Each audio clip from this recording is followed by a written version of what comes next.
ಉಡುಪಿಯಲ್ಲಿ ಕೃಷ್ಣಾಪುರ ಮಠದ ಪರ್ಯಾಯ ಮಹೋತ್ಸವ ಸಂಪನ್ನಗೊಂಡಿದೆ. ಕೋವಿಡ್ ನಿಯಮಾವಳಿಗಳ ಕಾರಣದಿಂದಾಗಿ ಇತಿಹಾಸದಲ್ಲಿ ಇದೇ ಮೊದಲ ಬಾರಿಗೆ ಸಾಂಪ್ರದಾಯಿಕ ಪರ್ಯಾಯೋತ್ಸವ ನಡೆಯಿತು. ಕೃಷ್ಣಾಪುರ ಮಠದ ಶ್ರೀ ವಿದ್ಯಾಸಾಗರ ತೀರ್ಥರು 4ನೇ ಬಾರಿಗೆ ಸರ್ವಜ್ಞ ಪೀಠಾರೋಹಣ ಮಾಡಿದ್ರು. ಬನ್ನಿ ಆ ಅಪರೂಪದ ಕ್ಷಣಗಳನ್ನು ನಾವು ಕಣ್ತುಂಬಿಕೊಳ್ಳೋಣ.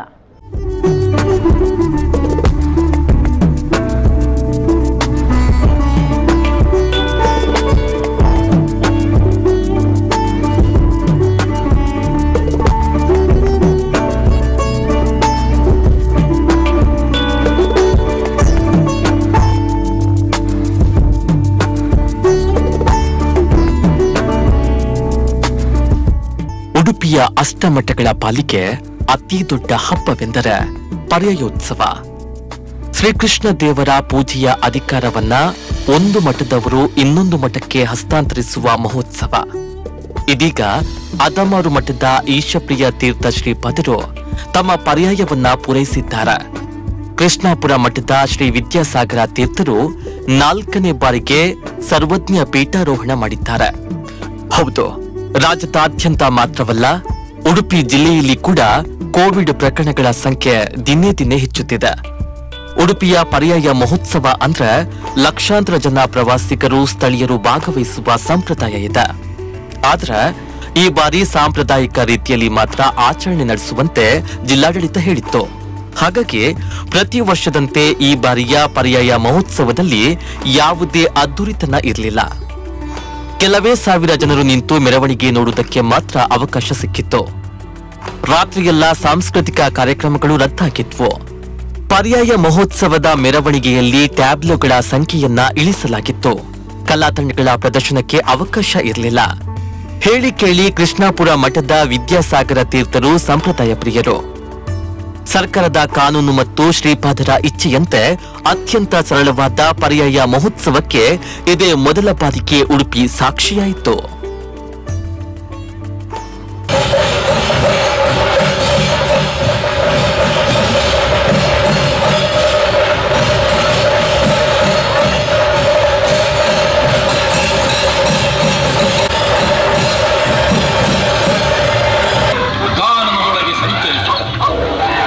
ಬೆಟ್ಟಗಳ ಹತ್ತಡವಿಯಳು ದಿಟ್ಟತೆಯಿಂದ ಸಂಚರಿಸುತ್ತಿದ್ದಾನೆ. ಮದ ಕರಿಲ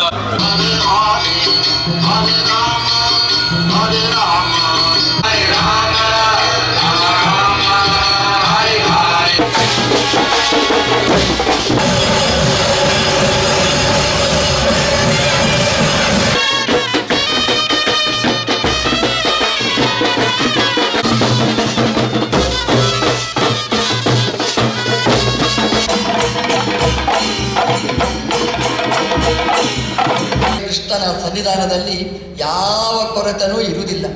ಇಡೀ ಪ್ರಪಂಚದಲ್ಲಿ ಕೊರೋನಾ ಬಂದರೂ ಉಡುಪಿಯ ಕೃಷ್ಣನ ಮಠದ ಒಳಗೆ ಕೊರೋನಾ ಪ್ರವೇಶ ಮಾಡಲೇ ಇಲ್ಲ. ಎಲ್ಲ ದಾನ ಧರ್ಮಗಳನ್ನು ಪೂಜ್ಯರು ಅದನ್ನು ಚೆನ್ನಾಗಿ ನಡೆಸಿಕೊಂಡೇ ಬಂದಿದ್ದಾರೆ. ಅದು ನಡೀತಲೇ ಇದೆ. ನಮ್ಮ ಸ್ವಾಮಿಗಳವರ ತ್ಯಾಗ ಎಷ್ಟಿದೆ ಅಂತಂದರೆ, ಸಾಮಾನ್ಯವಾಗಿ ನಮ್ಮ ಪರ್ಯಾಯ ವೈಭವದಲ್ಲಿ ನಡೆಯಬೇಕು ಅಂತಿರ್ತದೆ.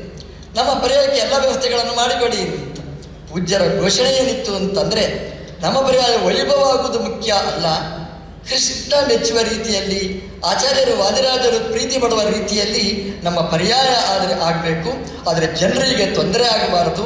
ನಮ್ಮ ವೈಭವದಿಂದಾಗಿ ಇನ್ನೊಬ್ಬರಿಗೆ ಕಷ್ಟ ಆಗುವ ಪರ್ಯಾಯ ಬೇಡ, ನಮಗೆ ಸರಳ ಪರ್ಯಾಯವೇ ಸಾಕು ಅಂತ ಆ ಸರಳತೆಯನ್ನು ಮೆರೆಯುವ ಪೂಜ್ಯರ ಈ ಪರ್ಯಾಯ ಇವತ್ತು ನಾವು ನೋಡ್ತಾ ಇದ್ದೇವೆ.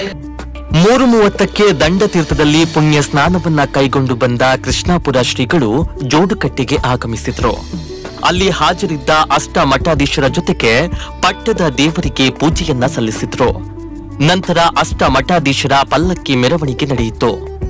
ಮಾನವ ಹೊರೆಯ ಪಲ್ಲಕ್ಕಿಗಳಿಗೆ ಬದಲಾಗಿ ಎಲ್ಲಾ ಮಠಾಧೀಶರನ್ನ ವಾಹನ ಪಲ್ಲಕ್ಕಿಯಲ್ಲಿ ಕರೆತರಲಾಯಿತು. ಕೃಷ್ಣಾಪುರ ಶ್ರೀಗಳು ಮುಂದೆ ಸಾಗಿದ್ರೆ ಅವರ ಹಿಂದೆ ಪಲಿಮಾರು, ಪೇಜಾವರ, ಕಾಣಿಯೂರು, ಸೋದೆ, ಶಿರೂರು ಶ್ರೀಗಳು ಪಲ್ಲಕ್ಕಿ ಏರಿ ಬಂದ್ರು. ದೇಶದಲ್ಲಿ ಸಾವಿರಾರು ಮೆರವಣಿಗೆಗಳು ನಡೆಯಬಹುದು. ಸದರಿ ಏಕಕಾಲದಲ್ಲಿ ಇಷ್ಟೊಂದು ಯತಿಗಳನ್ನ ಒಂದೇ ಮೆರವಣಿಗೆಯಲ್ಲಿ ಕಾಣುವ ಅಪೂರ್ವ ಅವಕಾಶವೇ ಉಡುಪಿ ಪರ್ಯಾಯದ ವಿಶೇಷ. ಮೆರವಣಿಗೆ ಮುಗಿತಾ ಇದ್ದಂತೆಯೇ ರಥಬೀದಿಗೆ ಆಗಮಿಸಿದ ಅಷ್ಟಮಠಾಧೀಶರು ಕೃಷ್ಣ ಮಠವನ್ನ ಪ್ರವೇಶಿಸಿದ್ರು.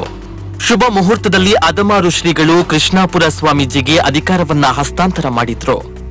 ಅಕ್ಷಯ ಪಾತ್ರೆ ಮತ್ತು ಸಟ್ಟುಗವನ್ನ ಕೃಷ್ಣಾಪುರ ಶ್ರೀಗಳ ಕೈಗೆ ನೀಡುವ ಮೂಲಕ ಶ್ರೀಕೃಷ್ಣ ಪೂಜಾ ಅಧಿಕಾರ ವರ್ಗಾವಣೆಗೊಂಡಿತು. ಬಳಿಕ ವಿದ್ಯಾಸಾಗರ ತೀರ್ಥರು ಸರ್ವಜ್ಞ ಪೀಠಾರೋಹಣ ಮಾಡಿದ್ರು. ಅರಳು ಗದ್ದುಗೆಯಲ್ಲಿ ಅಷ್ಟಮಠಾಧೀಶರಿಗೆ ಗೌರವ ಸಲ್ಲಿಕೆಯಾಯಿತು. ನಂತರ ನಡೆದ ದರ್ಬಾರಿನಲ್ಲಿ ಎಲ್ಲಾ ಮಠಾಧೀಶರು ಆಶೀರ್ವಚನ ನೀಡಿದ್ರು. ಮಾಜಿ ಉಪಮುಖ್ಯಮಂತ್ರಿ ಜಿ ಪರಮೇಶ್ವರ ಸೇರಿದಂತೆ ಅನೇಕ ಗಣ್ಯರು ಸಭೆಯಲ್ಲಿ ಭಾಗಿಯಾಗಿದ್ರು. ಲೋಕ ಕಲ್ಯಾಣ ಕೂಡ ಆಗಬೇಕಂತ ಹೇಳ್ತಕ್ಕಂಥ ಬಯಕೆ ನಂದು. ನನಗೆ ಸತ್ಯ ಹೇಳ್ತೇನೆ, ನಾನು ಇಷ್ಟೆಲ್ಲ ಜನರ ಸಹಕಾರ ನಾನು ನಿರೀಕ್ಷಿಸಿರಲಿಲ್ಲ. ಈ ಕೊರೋನಾ ಕಷ್ಟ ಕಾಲದಲ್ಲೂ ಕೂಡ ನಾನು ಹೋದೆಲ್ಲ ಜನ ಬಂದು ನನಗೆ ಬಹಳ ಸಹಕಾರ ನೀಡಿದ್ದಾರೆ. ನನಗೆ ಅವರ ಜನರ ಸಹಕಾರ ನೋಡಿ ನನಗೆ ಆಶ್ಚರ್ಯ ಆಗಿದೆ. ನಾನು ಏನು ನಾನು ಮಾಡಿಲ್ಲ. ನಾನು ಏನು ಹೆಚ್ಚು ಹೇಳಿದ್ರೆ ಅಲ್ಲಿ ಗುರುಗಳನ್ನು ನಂಬಿಕೊಂಡು ಬದುಕಿದ್ದು ಮಾತ್ರ ಮತ್ತೇನಿಲ್ಲ. ಆದರೆ ಅಷ್ಟಕ್ಕೆ ಜನರು ನನ್ನ ಮೇಲೆ ವಿಶ್ವಾಸ ಇಟ್ಟಿದ್ದಾರೆ. ನಿಮ್ಮ ವಿಶ್ವಾಸವನ್ನು ಉಳಿಸಿಕೊಳ್ಳುವ ಕೆಲಸ ನನ್ನ ಹತ್ರ ಆಗಬೇಕು. ಅದಕ್ಕೆ ಬೇಕಾದ ಶಕ್ತಿ ಆ ಇಬ್ಬರು ನೀಡಬೇಕು. ಯಾರು ಏಕಾಂತ ಭಕ್ತರಾದಂಥ ಮಧ್ವಾಚಾರ್ಯರು ಮತ್ತು ಯಾರು ಬಾಜಿರಾಜ ನನಗೆ ನೀಡಬೇಕು. ಇಲ್ಲದಿದ್ದರೆ ನಾನು ದೊಡ್ಡ ದ್ರೋಹ ಮಾಡಿದಾಗ ಆಗತ್ತೆ. ಆದ ಕಾರಣ ನಿಮ್ಮ ವಿಶ್ವಾಸವನ್ನು ಉಳಿಸಿಕೊಳ್ಳುವಂಥ ಶಕ್ತಿ ನನಗೆ ಆ ಇಬ್ಬರು ಗುರುಗಳು ನೀಡಲಿ. ದೇವರು ನನ್ನಿಂದ ಇದು ನಿಮ್ಮ ಅಭಿಲಾಷೆಯನ್ನು ಇದು ಪೂರ್ಣ ಮಾಡುವಂತಹ ಒಂದು ಅವಕಾಶ ನನಗೆ ಒದಗಿಸಿಕೊಡ್ಲಿ ಅಂತ ಹೇಳ್ತಕ್ಕಂಥ ಒಂದು ಪ್ರಾರ್ಥನೆಯನ್ನು ನಾನು ಮಾಡ್ತೇನೆ. 14 ವರ್ಷಗಳ ನಂತರ ವಿದ್ಯಾಸಾಗರ ತೀರ್ಥರು ಕೃಷ್ಣನಿಗೆ ಮಹಾಪೂಜೆಯನ್ನ ಸಲ್ಲಿಸಿದ್ದಾರೆ. ಮುಂದಿನ 2 ವರ್ಷಗಳ ಕಾಲ ನಿರಂತರ ಸೇವೆ ಮುಂದುವರಿಯಲಿದೆ. ಕೋವಿಡ್ ಆತಂಕ ಕಳೆದು ಸಮಾಜದಲ್ಲಿ ಮತ್ತೆ ನೆಮ್ಮದಿ ಮರಳಲಿ ಎಂದು ಎಲ್ಲಾ ಮಠಾಧೀಶರು ಈ ವೇಳೆ ಹಾರೈಸಿದ್ರು. ಒಟ್ಟಿನಲ್ಲಿ ಉಡುಪಿಯ ಪರ್ಯಾಯ ಮಹೋತ್ಸವ ಸಮಾಪನಗೊಂಡಿದೆ. ಆ ಕೃಷ್ಣ ಪರಮಾತ್ಮ ಎಲ್ಲರಿಗೂ ಒಳ್ಳೆಯದನ್ನ ಮಾಡಲಿ ಎಂದು ಆಶಿಸುವ.